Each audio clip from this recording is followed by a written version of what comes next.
So mindfulness is a way to train your attention using your ordinary senses and perceptions. Maybe you've heard about it. There's this explosion of research that's validating its many benefits. The way it helps people manage stress, reduce their anxiety, and even sleep better. I was skeptical about these claims because I have kind of a natural talent for stress.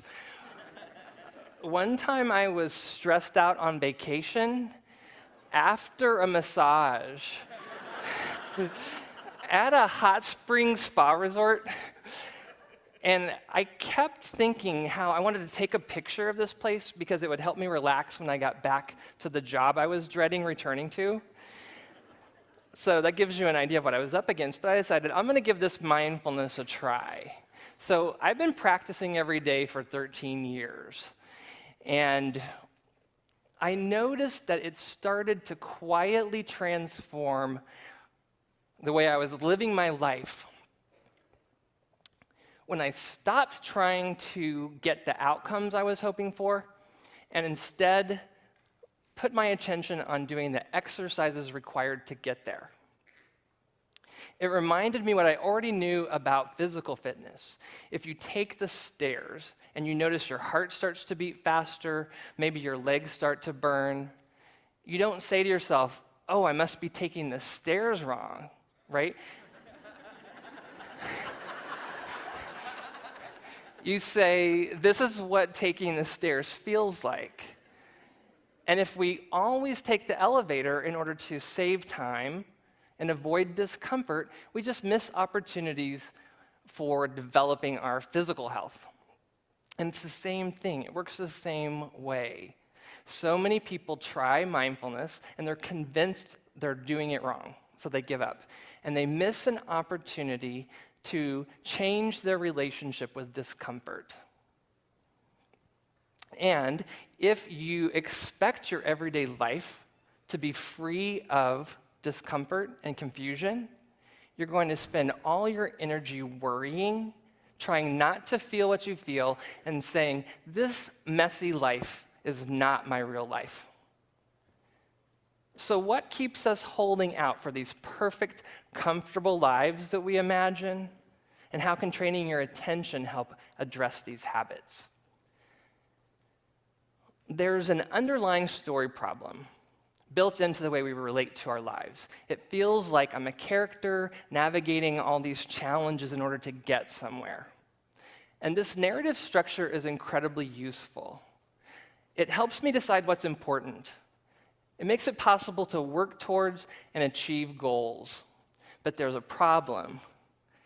My obstacles don't seem to be part of what I consider my actual life. They feel like temporary annoyances that I have to push through in order to get to what's on the other side. But very often it turns out what's on the other side of my obstacles ends up not being the relief I'm hoping for. Am I the only one? It ends up being another obstacle.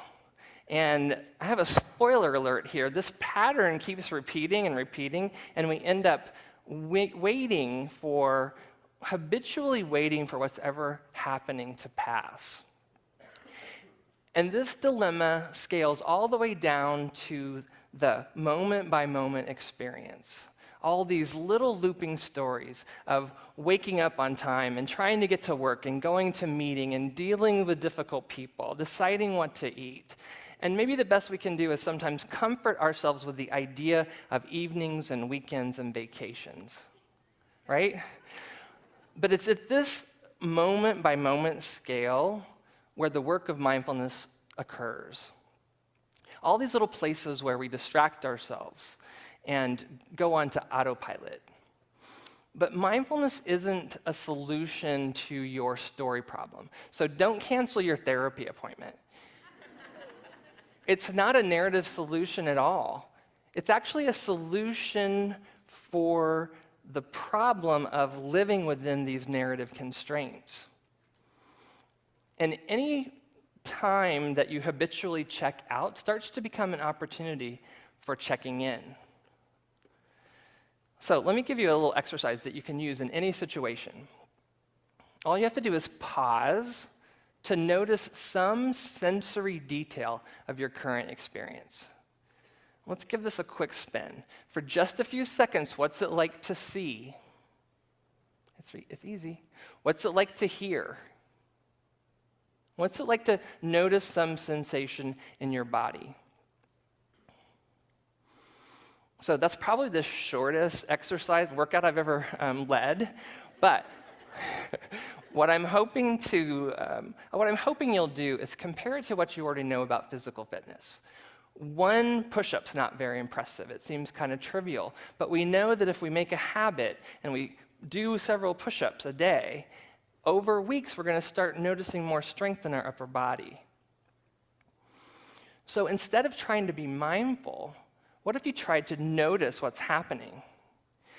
Every time you stop and pay close attention to what's happening, you disrupt that narrative of your life, from inside your story.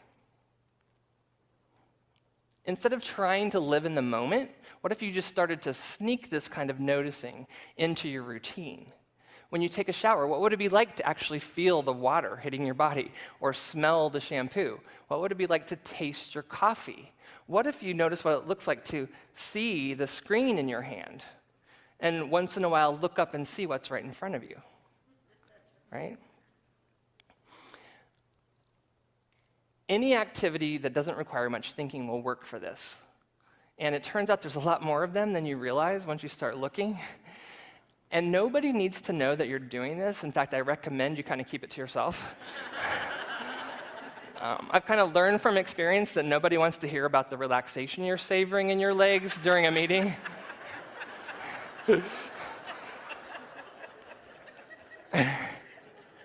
And the details you notice don't need to be pleasant. What's it like to run late? What's it like to be standing in the slowest line in the grocery store? What's it like to watch your windshield wipers as you're waiting for the light to turn green? Your strategy for living in the present will go a lot better when you accept how frequently the present sucks.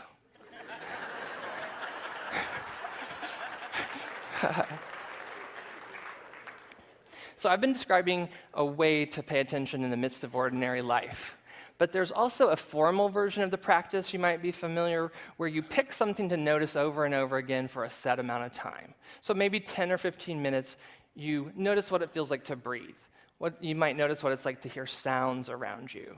And whenever you realize that you've completely lost contact with that, you just gently bring your attention back.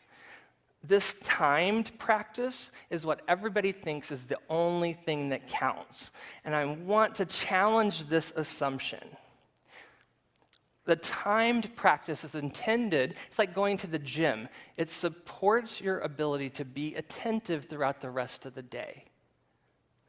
So you might notice relaxation during your timed practice, and then check in throughout the day to see if there's something restful at all that you can detect and savor.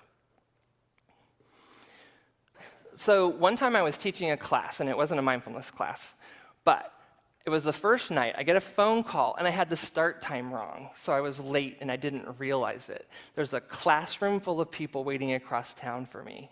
So I spent this whole evening toggling back and forth between the course content and how rattled I felt. My senses were heightened. My face was hot. My breath was shallow. I felt embarrassed. It was super vulnerable. And over the next 3 weeks during my formal practice time, it became about observing all the related feelings and thoughts. And then throughout the day, I would check in to notice, can I detect any of those flavors emotionally? And they were always there, simmering on a back burner.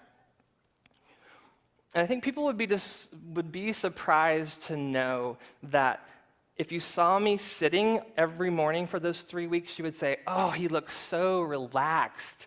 He's not moving. I want some of what he's having. But inside, it was a total shitstorm. And I wasn't doing it wrong. This is what my embarrassment and the reverberations felt like. I think people would also be surprised to discover that the catharsis I felt during that time was worth every moment of turning towards that icky garden variety discomfort instead of pushing it away. The narrative mode of attention wasn't always our default. Louise Glick says, "We look at the world once in childhood, the rest is memory." Noticing that you're alive is a taste that adults have to reacquire. People think they don't have time to practice paying attention in the way I'm describing, but I think what we really resist is being willing to set aside our unresolved story problems, even for a few seconds. And I'm not advocating noticing every sensation all the time. Instead of trying to put your story aside for even 15 minutes a day, what would it be like if you limited your worrying and your numbing and your unconsciousness to 23 hours and 45 minutes? You don't have to try to be mindful. You don't have to be relaxed. Just by remembering to notice again and again that this messy life, with its one obstacle after another, really is your life. And that it's possible to train your attention so that you feel more at home, both in your story and in the direct experience of living. Thank you.